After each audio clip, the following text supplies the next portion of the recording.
Down here, where sunlight completely disappears, logic stops working. At nearly 3,000 feet below the ocean's surface, pressure is crushing, oxygen is scarce, and food is almost non-existent. Most life cannot survive here. And yet, something does. It doesn't swim like a squid. It doesn't behave like an octopus. It doesn't hunt. It doesn't even live the way biology says it should. Scientists call it the vampire squid from hell, and nothing about it makes sense. For decades, marine biologists didn't even know what this creature truly was. It looked like a squid, behaved like an octopus, and survived in conditions that should kill both. Even today, it breaks rules we thought were unbreakable. To understand why the vampire squid exists, we first need to understand the world it lives in, because this creature was not designed for our ocean. It was shaped by something far darker. The deep sea is not just deep. It is hostile beyond imagination. Below 1,000 meters, oxygen levels drop so low that most animals suffocate. This region is known as an oxygen minimum zone, a biological dead end. Fish avoid it, squid avoid it, predators avoid it. But the vampire squid lives inside this zone, not on the edge, not passing through, right in the middle. This alone should be impossible. Most cephalopods, squid, octopus, cuttlefish are energy monsters. They burn oxygen fast, they move quickly, they hunt aggressively, and they die young because of it. The vampire squid does the opposite. It moves slowly, it almost never hunts, and it can live for years in near-zero oxygen. How? Because its body rewrote the rules. Let's start with the blood. Most squid rely on oxygen-rich environments to survive. Their blood simply can't carry enough oxygen in low-oxygen water. But the vampire squid's blood is different. It uses hemocyanin, a copper-based molecule that binds oxygen far more efficiently than the blood of other cephalopods. Even when oxygen levels are extremely low, its blood can still pull enough to survive. In simple terms, it can breathe where others choke. But this comes with a cost. The vampire squid can't afford speed. It can't afford mistakes. It can't afford wasted movement. So it became something else entirely. Despite its name, the vampire squid is not a vampire. It does not suck blood. It does not attack prey. It does not hunt at all. Instead, it feeds on marine snow. Marine snow is a constant rain of dead material, tiny fragments of plants, feces, dead plankton, and decaying animals drifting down from above. Most creatures ignore it. To them, it's trash. To the vampire squid, it's everything. It stretches out long, sticky filaments far longer than its arms and weights. When particles drift by, they stick. The squid slowly pulls them toward its mouth and consumes them. No chase, no struggle, no energy wasted. It survives on leftovers. In the deepest, most lifeless part of the ocean, the vampire squid doesn't compete. It scavenges, but then there's its appearance.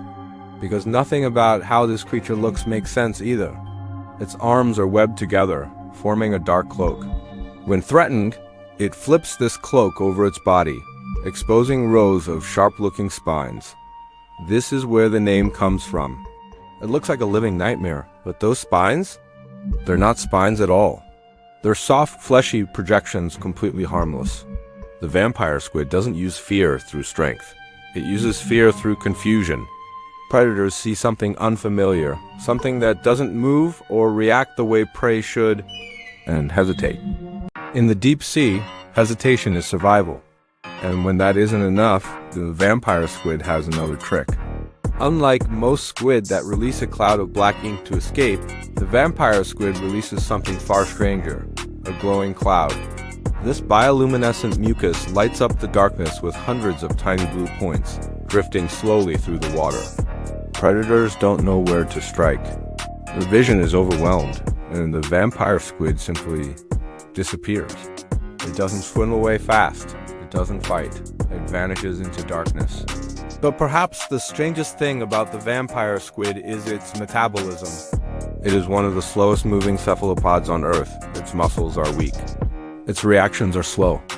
Its lifestyle is almost passive. By squid standards, it shouldn't exist. Yet this slowness is exactly why it survives. By conserving energy, it needs less oxygen. By needing less oxygen, it can live where predators cannot follow. It didn't evolve to dominate the deep, it evolved to outlast it. For a long time, scientists couldn't even agree on what this creature was. Squid? Octopus? Something else? Genetic studies finally revealed the truth. The vampire squid is the last living member of an ancient lineage, a branch of cephalopods that split off millions of years ago. Everything like it is extinct. This creature is not a modern adaptation. It is a survivor from a forgotten ocean, an echo of a time when oxygen levels were lower, seas were darker, and life had to adapt or disappear. The vampire squid didn't change. The world around it did, which leads to the most unsettling realization of all. The vampire squid may not be poorly adapted to the deep sea. The deep sea may be returning to conditions it was always meant to survive in. As climate change expands oxygen minimum zones, more parts of the ocean are becoming unlivable for modern species. But the vampire squid? It's already home. In a future ocean with less oxygen, slower ecosystems, and collapsing food webs, creatures like this may be the ones that remain.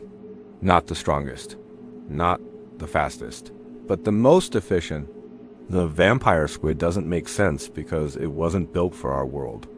It was built for a darker one. A world without abundance, without speed, without light. It doesn't fight nature. It waits for it to fall apart and feeds on what's left. And somewhere in the blackness below, as the ocean slowly changes, this ancient survivor continues drifting, silent, patient, and perfectly adapted to a future we may not be ready for.